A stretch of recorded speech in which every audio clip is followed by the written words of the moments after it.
morning, everybody, and welcome to the GSM's Pride. It is absolutely beautiful out here today, so I thought I'd take a wander around instead of the usual in the car. Not to mention, I'm kind of getting away from in the car stuff. The GoPro's not really that good where we are, and I just think I get a better shot this way, and plus it's really nice outside, so we get to see that. So this week, we're actually going to really have the sales managers, variable managers do a presentation to myself about what they think they're going to do differently in the next 6 months. It's kind of a forecast, but not really a forecast. I am concerned about the numbers, but not terribly concerned about the numbers. I'm more concerned about what they are going to do as individuals to help us succeed in the next 6 months. So that's really more what it's about. We're going to talk to them guys and see how it went for them, because it's the first time they've ever done it. So check that out, and I'll see you all in a bit. No crystal ball? It's in the shop. So the whole premise of the reason why I wanted to do the forecast, and again, I want to premise that my full intention wasn't really to concentrate on the numbers per se. So one thing I really wanted to get the team to understand is, obviously there's been a lot of transition with Steve retiring and whatnot. Just to make sure, I wanted to get their perception on what I mean by all being on the same playing field. We're all aiming for the same difference. So kind of my goal right now is to get their input, then I'll put it back onto paper of what I want, kind of merge it all together, and then I'll come up with a plan. So it was more to really see what their ability level was for the presentation physically, where their mind was at with numbers, and then also where their mind was at what they're specifically going to do to help the team out as a whole. Tell me what the forecast thing was and what the purpose of it, to your mind. Basically, for F&I, we just had to talk about PVR, which is like gross per deal on average, products per deal, and vehicle service contract penetration stuff. Those were really the only numbers we talked about. And just kind of talking about how we're gonna do those things, what we're gonna do to achieve those numbers, what we're gonna do to help better the store. Because ultimately, our team here we all kind of do a lot of the same stuff that each other does. What does he think that we do as part of it? What does he want us to be doing? And then what are we actually doing? And then forecast-wise, also just where will we be in 6 months, number-wise? So just to help us practice setting, I think, accurate forecasts. But I think the bigger part too is he just wanted to hear the process behind what we're going to do to make the store better. And that's more of a holistic approach to not just here's your job, here's your numbers, but what is the overall impact that you can have on the store. So I liked it because that way it takes the focus off of just what are your numbers, which is important, but more importantly, how are we going to build as a team? To kind of get as a group what our goals and ambitions were over the next 6 months, where we wanted to take the store, how we were going to get there, and then a plan of action to get there. Did it change your perspective at all on, in general, what they do on a daily basis?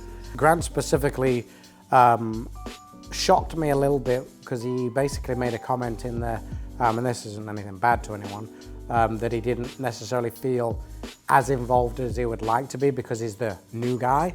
Right now, still trying to figure out. I'm still relatively new in this position, just figuring out the tweaks and everything just for my primary job, but I understand that there's a lot more to it than what there is. A lot more expectation than just doing a finance deal, selling product, whatever it is.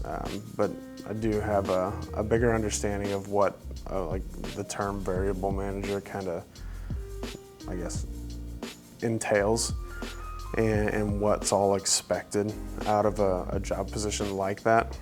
So that was good for me for him to, voice his opinions on that and explain that he did want to be involved in what he's trying to. So I kind of got more of a realistic expectation of what Grant's trying to achieve. Jeff's presentation went really well. I was really surprised how in-depth he went with that. Honestly, I thought I did a good job on it, and even Jason said it, so I don't know if I would have changed anything. But to be honest with you, all of them were really good. They just kind of all come from a different angle, I guess. which was kind of the whole point. If anything, it like solidified my theories behind what we need to do, because I always had some ideas of how we can increase profit, increase sales, you know, give some customers some more options and this and that. So just me jumping into it and then like diving into the numbers part of it. I know he said don't focus on the numbers, but I really like numbers and finding trends and stuff, and it's a lot of fun. You're like, hey, look, this 6 months was this 6 months with this. I think the reason there's a difference was these reasons. Therefore, if we want to increase this next 6 months, we need to change it for these reasons. So that was the funnest part about it in my eyes, was just kind of finding the trends and seeing what the major changes between those two time periods were, and moving forward now what we need to do to help increase or achieve the goals that we were forecasting. Did any of them have input for you that they thought you needed to work on? Jeff did, and actually it was one of the things that I got out of it a lot and have already implemented. There was a thing in there that Jeff said, I think that after the meetings that we have on a Monday, Wednesday, Friday, you should kind of do minutes and then send back with deadlines. And that's helping me immensely. In fact, not only is it helping me just to get the answers that I need, it's helping me be a little bit more mindful of my time so I can make sure that gets in and revisit it later and everything's being handled. So I did get I got a lot of people, but that was the one that highlighted the most to me, that stuck out the most. We're in a good place as far as operating as a team, but you know, Jason has been reiterating for quite a while that he really wants us all kind of on the same page with him in a much tighter way than a lot of staff, you know, runs and a lot of teams runs. I look at everything daily, monthly, weekly, if you will, as it is, but we have tweaked some of our procedures to help get more things accomplished quicker.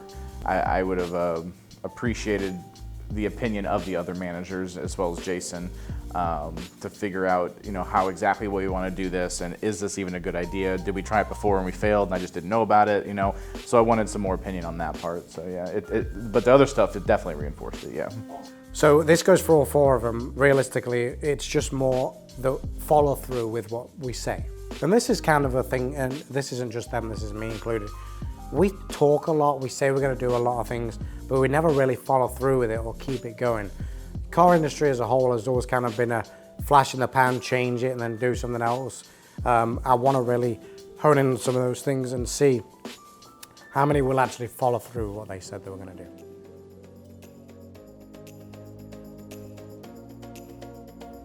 So that's it for this week's vlog. I actually personally got a lot out of that whole thing. That wasn't my intention. My intention was to really give it was more of an exercise for the sales managers, finance managers to understand a little bit of, you know, forecasting and understanding the big concept behind things. And I actually got a lot out of it myself, you know.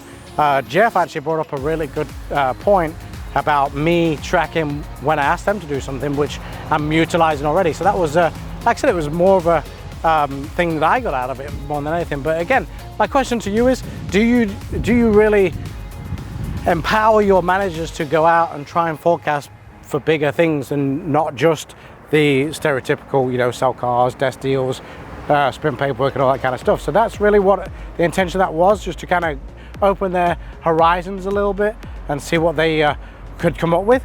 As always, I'm going to stick up a link to my video on this side. Up on this side, I'm going to put up a link to my subscription page. Up in the top corner there, a link to the subscription page for Fuse Ford. Hit that post notification button, hit that like button, subscribe to the page, and I'll see you all next week.